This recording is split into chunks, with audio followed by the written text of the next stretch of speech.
Sky বার্তা news, খবর আপনাদের দেখাবো আমরা।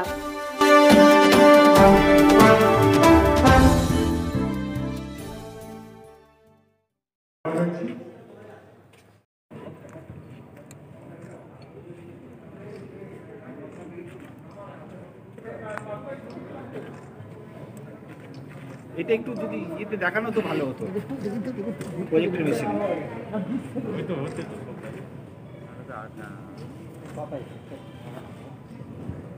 কোথায় নামাবো আমি ছবি পাচ্ছি না। ডিসপ্লে হচ্ছে তো বাচ্চার কাছে এটা পড়িয়ে রাখা হবে, যদি মানে গড ফরবিড কোনো বাচ্চা তার গার্জেনের থেকে আলাদা হয়ে যান, তাহলে তাকে তার গার্জেনের কাছে ফিরিয়ে দেওয়া যাতে সুবিধাজনক। হ্যাঁ না এটা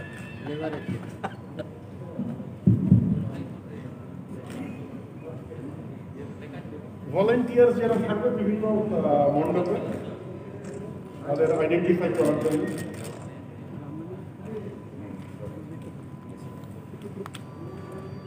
রেসিডেন্স এন্ট্রি পাস, অর্থাৎ স্থানীয় মানুষ যারা নো এন্ট্রির আওতার মধ্যে পড়ে যাবেন তাদের মুভমেন্টে যাতে কোনো অসুবিধা না হয়।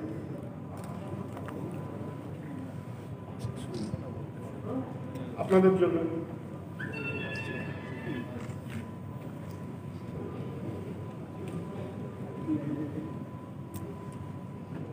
পূজা কমিটিগুলোর জন্য যাদের মাঝে মাঝে মুভমেন্ট করার দরকার।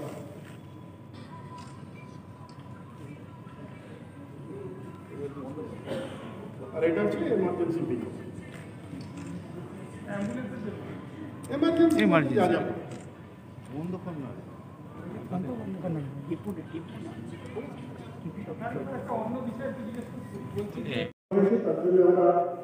প্রত্যেক স্টেক হোল্ডার যারা আছেন, আমাদের অফিসার বা অন্যান্য সরকারি দপ্তরের অফিসারদের তো আছেই, প্লাস পুজো কমিটিগুলোকেও এবার যেহেতু আমরা দুবারে মিটিংটা করেছি, 25 তারিখে একটা প্লাস 2 তারিখে একটা, 25 তারিখের মিটিং শুধুমাত্র পারমিশন করে অ্যাপ্লাই করতে হবে অনলাইনে সেই বিষয় ছিল।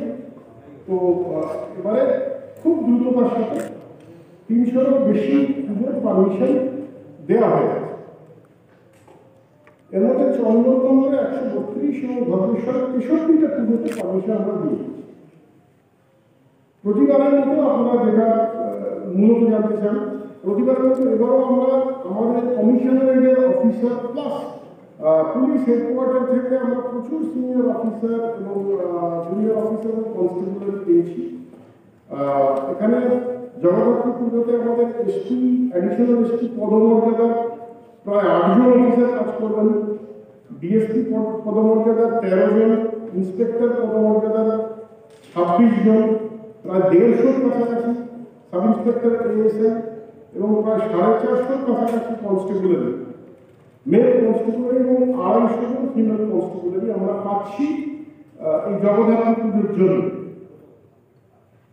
এছাড়া 3 দিন আগে সরকারি একটা নির্দেশিকা এসছে, যা বলে আমরা 600 জন হোমগার্ড 10 দিনের জন্য আমরা এনগেজ করবো, তাদের আমরা পাচ্ছি, তাদের সার্ভিস 10 দিনের জন্য পুলিশকে সাহায্য করবে তারা এই জগদ্ধাত্রী পুজোতে।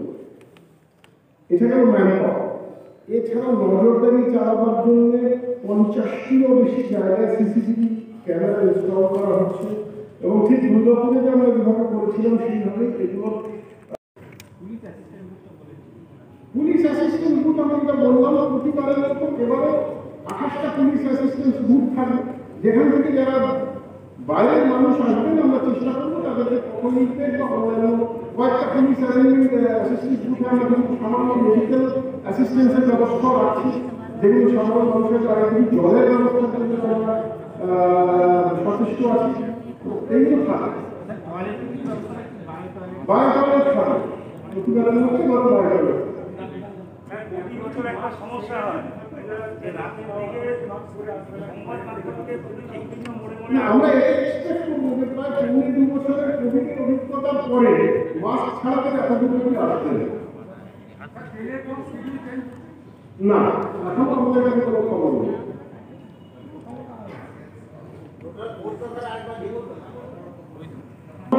এসপি এবং অ্যাডিশনাল এসপি পদমর্যাদার 8 জন ডিএসপি পদমর্যাদার 13 জন, ইন্সপেক্টর পদমর্যাদার 26 জন, সাব ইন্সপেক্টর এএসআই পদমর্যাদার প্রায় 150 জন, কনস্টেবল মেল প্রায় 450, মহিলা কনস্টেবল প্রায় 250।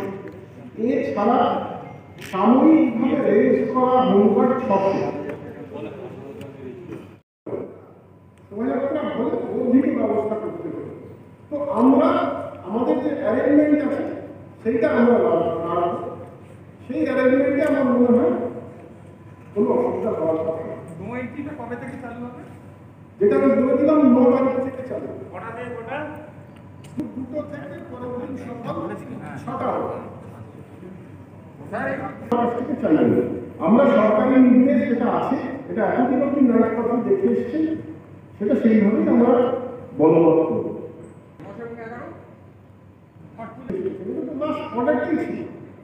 এবার নতুন কিছু না। আমরা কোনো ইনফরমেশন সরকারিভাবে পাইনি, তবে কোনো একটি রাজ্যের উচ্চ আদালতের বিচারপতি আসছেন সপ্তমীর দিন, এটা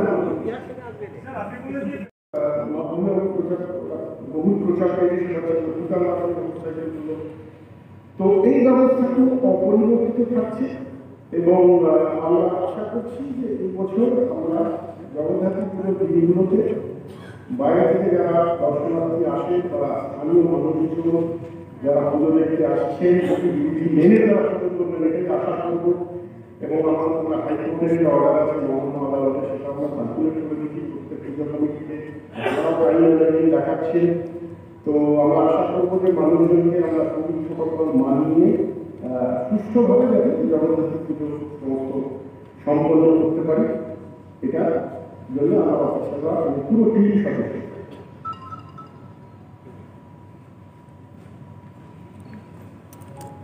আর আমরা আজকে আনুষ্ঠানিকভাবে আমাদের প্রেজেন্সে আমরা লাইভ ম্যাপ যেটা আছে প্রতিবারের মতো যেটা করা হয় আজকের দিনে আমরা লাইভ ম্যাপটি উদ্বোধন করি। তার আগে যদি আমাদের কারোর তরফে কোনো প্রশ্ন থাকে, যে অর্ডার সরকারি অর্ডার আছে যেটা আমরা এই মাসের আগে পেয়েছিলাম সেই অনুযায়ী নাইট কার্ফিউ বলবৎ থাকে, কিন্তু যদি পরিবর্তিত কোনো অর্ডার আসে সেই ব্যাপারটা সেই মতো পুলিশ সরকারি নির্দেশ যেরকম থাকবে বলবৎ থাকে সেই অনুযায়ী কাজ করবে। মানে কার্ফিউটা কটা থেকে কটা পর্যন্ত? কার্ফিউটা যেরকম এতদিন হয়ে আসছে 11টা থেকে ভোর 5টা, এটা সরকারি নির্দেশে আছে। কিন্তু স্যার জগন্নাথ পুজোর তো অন্যরকম একটা ঐতিহ্য আছে যে আমি আপনাকে কি বললাম, আমরা সরকারি যে নির্দেশ আছে সেই নির্দেশ মেনে কাজ করব।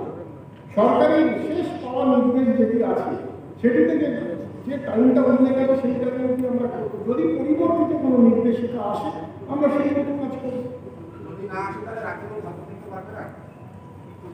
আমি কোথায় তৃতীয়বার এখন উত্তর দিচ্ছি যে সরকারি নির্দেশ যেটা আছে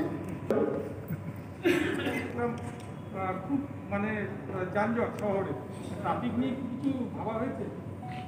এই নো এন্ট্রি অ্যারেঞ্জমেন্ট যেটা বললাম ওটা ট্রাফিকের কারণেই করা হয়েছে। এবার আমরা যেটা বিশেষ ব্যবস্থা করছি সেটা হচ্ছে যে আমরা সকালে একটা ট্রাফিক অ্যারেঞ্জমেন্ট করছি। যখন নো এন্ট্রি উঠে যাবে স্বাভাবিকভাবে জমে থাকে মুভমেন্টের একটা প্রবণতা থাকে এবং সেই সময় কোনো অ্যারেঞ্জমেন্ট গত বছর আমি পুরোনো অ্যারেঞ্জমেন্টটা দেখেছি বিশেষ কোনো ব্যবস্থা থাকতো না। এবার আমরা চেষ্টা করছি সকালেই যে মুভমেন্টটা সেটাকে একটু রেগুলারাইজ করা। একটা রেগুলার আছে